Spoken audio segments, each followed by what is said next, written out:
be up to our belly pan in a minute. We progress into that deep end. That's what ends up happening.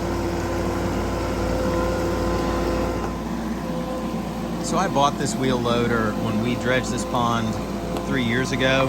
I bought it specifically for this project. This, in my opinion, is the best wheel loader for the uses we have. If you notice, that front end will articulate. Well, obviously articulates, but it swivels. So this bottom is very uneven. If you notice, what ends up happening is if you go into a hole, you'll see the front end go first, and then if it comes back out, you know your back end will follow.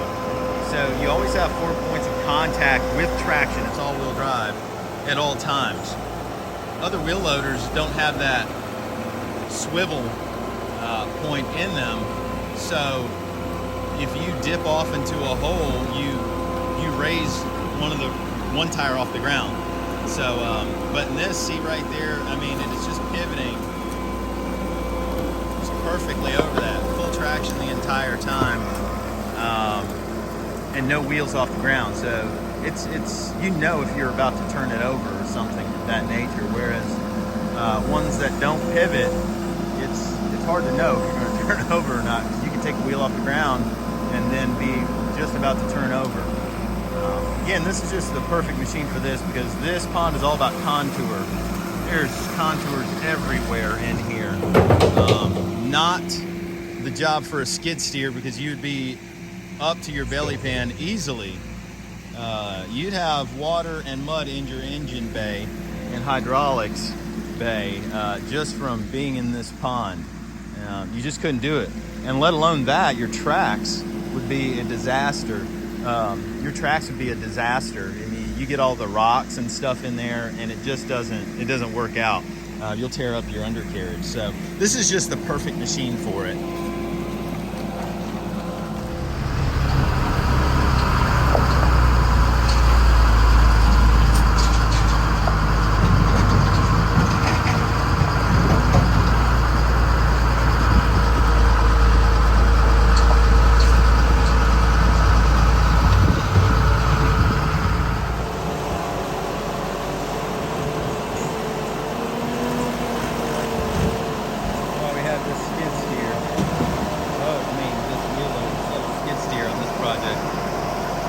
That rock ledge, there's a rock ledge right there.